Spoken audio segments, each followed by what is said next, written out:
Hey champions, this is Usset again. I'm really excited to bring this gameplay video to you for two big reasons. One, I'm not actually playing in this video, which is kind of new to me. I get to experience it for the first time with the rest of you. I know little details of how the game played out. I saw a couple seconds here and there, but for the most part, I'm kind of in the dark. And the second big reason I'm excited about this gameplay is because these two players are the first time they're coming head-to-head against each other.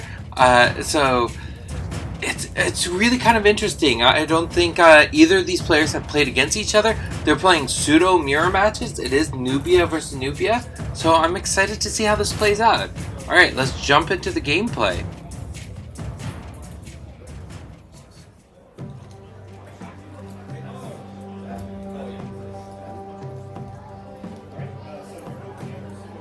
In the blue sleeves, we have Steveo, really admirable foe. We've seen a lot of videos with his gameplay before, so I'm really curious to see how this deck comes about. I played against his deck quite a bit. It's the Nubia Angels deck. It's a very, very powerful, very heavy hitting deck. And then in the orange sleeves, you got Alex's deck. So Alex is the store owner for the shop in Brampton called Hobby Studios, and if you haven't been there, it's a wonderful environment. I really recommend you going and checking it out. Alex has really great energy about him, so I just love talking to him and just engaging with him as a person. So if you're ever in Brampton, Ontario, come and check out Hobby Studios. And Steveo's shop. I don't know if I've ever mentioned this, but Heads or Tails in Brantford, Ontario. They're actually getting a new location soon, and I'm really excited about that. They're about 2 months away from getting a brand new shop set up. And that's going to be really cool to see just a much bigger gaming space and a really powerful gaming environment over there. So that's interesting, seeing the double move for Nubia. That's something I don't see very often. People who usually play with Nubia are a little bit more conservative, stay back. So I really don't know what's coming in with Alex's deck.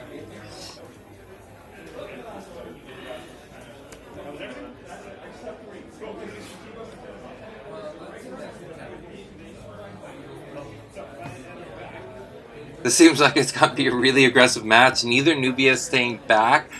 Both of them coming in for the opportunity to just dish out as much damage as possible.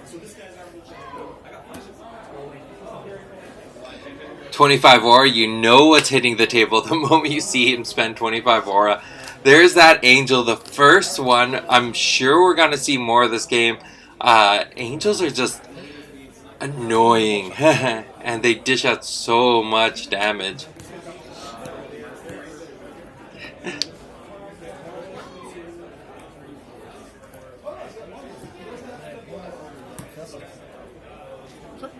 Yeah, that just sucks. Dropping that angel first turn to be aggressive like that and then having your opponent bulge on it. Gust, that is brilliant because the angel has flight. When you go to gust it, you can gust it on top of other champions. If that angel didn't have flight and he played that gust, it would have just stayed right there because gust moves the character, and the rules of moving only allows you to move onto unoccupied spot. So the fact that the angel has the flight allows him to push him forward and save the angel for the round.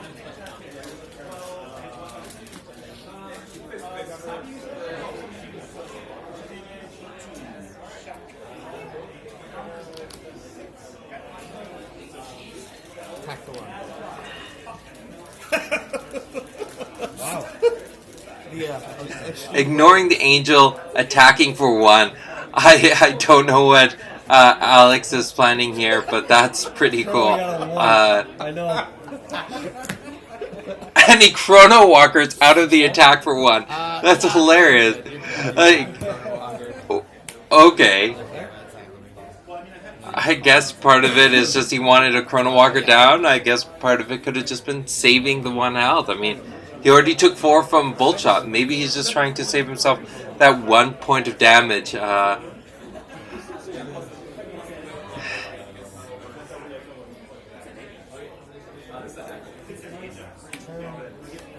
He got that successful attack with the angel out. That's always a nuisance. I don't know what's gonna happen here.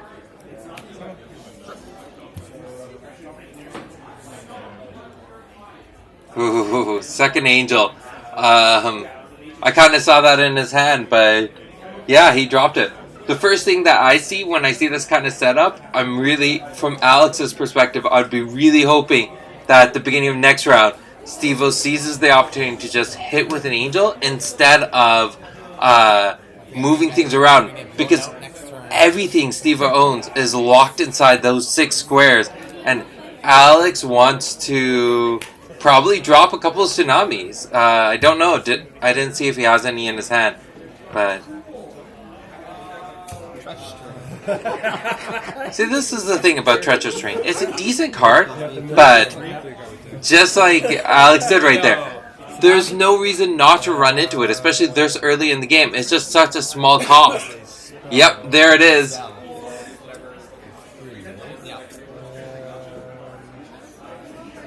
Tsunamis. They're such good cards. Tsunami? Yeah. I don't know what Steveo can do to get out of that. And there's the second one.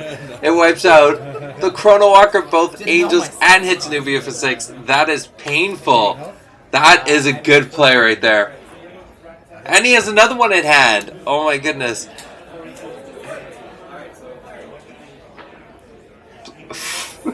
There's 3 tsunamis I saw in his hand. Alright, well that looks really painful. The thing I really like about Alex's play here is that he's being conservative. He's not dropping all the tsunamis right now. He's waiting for the next opportunity. He's trying to figure out if another angel hits the table, he needs to be prepared for that. So, it's not the best move to always just drop your tsunamis if you have the opportunity to hit for them. You want to optimize every single move you make. This is putting Steveo in a very tight situation because he's lost 2 angels and a Chrono Walker. That means he spent 67 aura that he's not getting back. All he was able to do was hit with one of those angels. So, the other thing to keep in mind is if you're dropping the angels, you are spreading them out. If he had dropped that angel on the left side of him instead of the right, or even behind him, then Alex couldn't have gotten that opportunity to hit everything like that. So, if you're going to be playing a lot of creatures, if you're going to be keeping them condensed, keep in mind what your opponent's threats are. What happens if he drops a tsunami? What happens if he drops a landslide? Even meteorite middle tier is something to keep in mind. We don't see a lot of meteorite middle tiers, but that can cause a lot of devastation. I mean, that's 9 squares. That's very hard to run from. Alright, and attack for 1. Alex takes it. That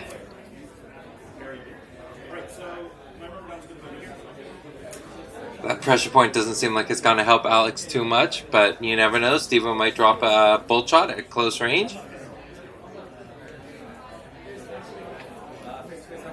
The 1.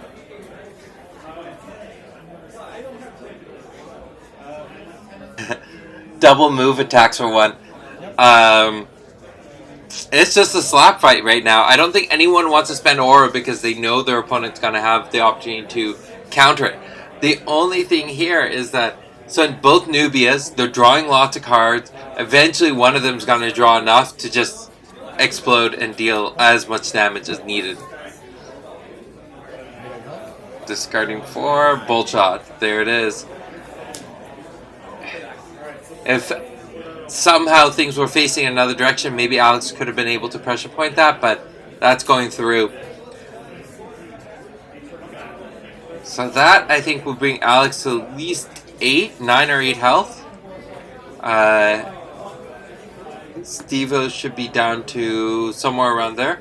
Single digits.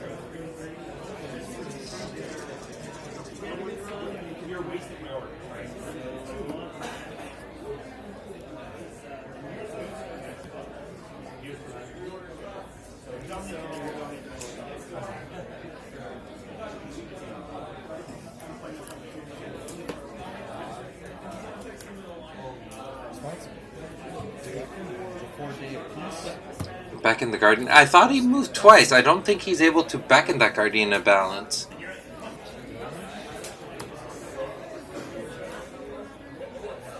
Because, yeah, he was right behind the treacherous train, so if he moved twice, he wouldn't be able to beckon that Guardian in balance. I guess that's just an oversight that both of them didn't realize.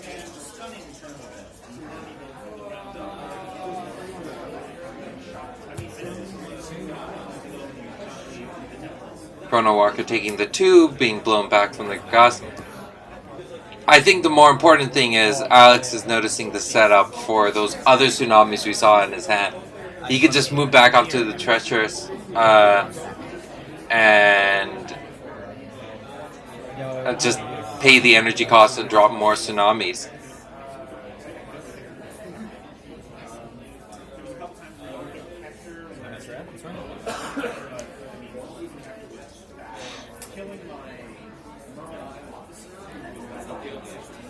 That was a really bad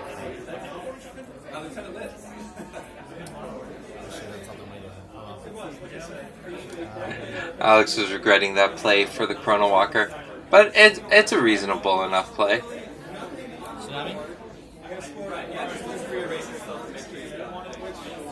I guess, yeah, he doesn't need to move back onto the treacherous train. The only advantage of moving back onto the treacherous train is that means if Steveo had a Chrono Walker, his only option was to Chrono Walker into the treacherous train. He needed 2 Chrono Walkers to get out of that. But as it stands right now, he just needs 1 Chrono Walker to get out of the tsunami. But doesn't seem like he has it. Tsunami? Yeah, it's going through.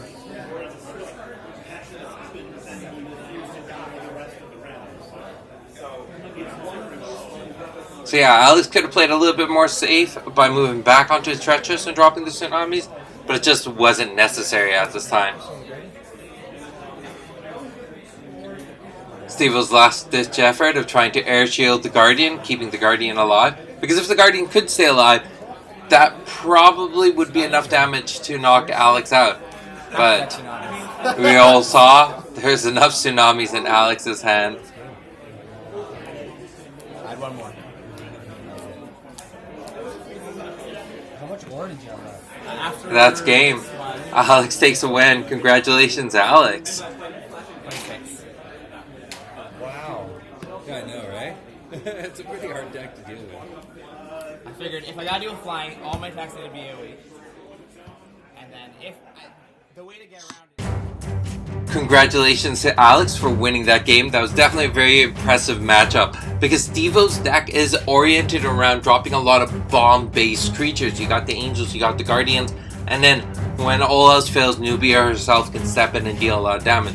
Where Alex, on the other hand, optimizes Chrono Walkers not just for dealing damage or getting out of situations, but for setting himself up so that he's always in the right place at the right time, dropping those tsunamis when he needs to drop them.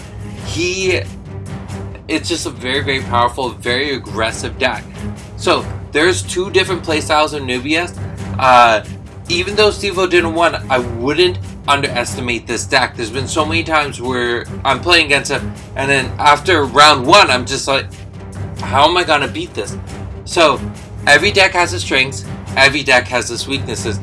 Alex's deck, if I were coming in to oppose that deck, I probably would have been coming in with more of swarm tactics. So like the Idris Scorpion deck might do very well, or even my long summon deck could do fairly well.